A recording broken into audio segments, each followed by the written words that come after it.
കോഴിക്കോട് ജില്ലാ പഞ്ചായത്തിന്റെ വാർഷിക പദ്ധതിയായ ജാഗ്രതാ സമിതി ശക്തിപ്പെടുത്തലിന്റെ ഭാഗമായി വനിതാ ശിശു വികസന വകുപ്പിന്റെ ആഭിമുഖ്യത്തിൽ ഏകദിന ശില്പശാല സംഘടിപ്പിച്ചു.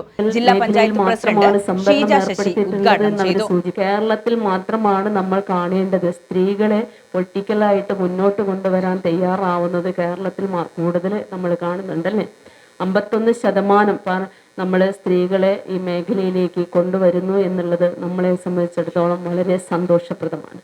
പക്ഷെ ഇന്ന് സ്ത്രീകൾ എവിടെയൊക്കെ അവരെ പ്രവർത്തനത്തിൽ നിൽക്കുന്നുണ്ടോ അവിടെയൊക്കെ കൃത്യമായി സുതാര്യതയോട് മുൻപന്തിയിൽ നിന്ന് പ്രവർത്തിക്കാൻ ഇന്ന് സ്ത്രീകൾക്ക് കഴിയുന്നു എന്നത് നമ്മളെ സംബന്ധിച്ചിടത്തോളം വളരെ അഭിമാനമാണ്.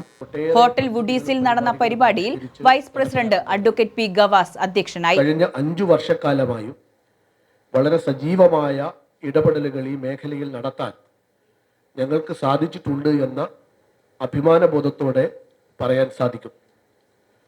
ഇവിടെ നേരത്തെ സ്വാഗത പ്രസംഗത്തിൽ സൂചിപ്പിച്ചതുപോലെ നമ്മുടെ ജില്ലയിലെ ലിംഗ പദവി പഠനം നടത്തിയത് കോഴിക്കോട് ജില്ലാ പഞ്ചായത്തിൻ്റെ നേതൃത്വത്തിലാണ്.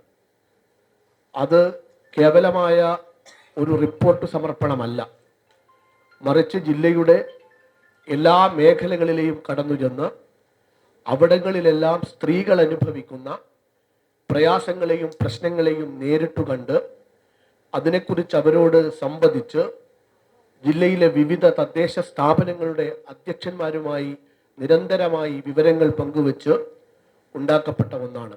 ക്ഷേമകാര്യ standing committee chairman P Surendran, ജില്ലാ വനിതാ ശിശു വികസന officer S Sabeena Beegum report അവതരിപ്പിച്ചു.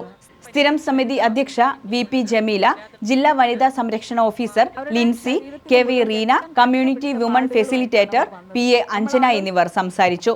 ജനമൈത്രി ബീറ്റ് ഓഫീസർമാർ, കമ്മ്യൂണിറ്റി വുമൺ ICDS സൂപ്പർവൈസ്, ജില്ലാ ജാഗ്രതാ സമിതി അംഗങ്ങൾ, ജില്ലാ പഞ്ചായത്ത് മെമ്പർമാർ, NGO പ്രതിനിധികൾ എന്നിവർ ശില്പശാലയിൽ പങ്കെടുത്തു.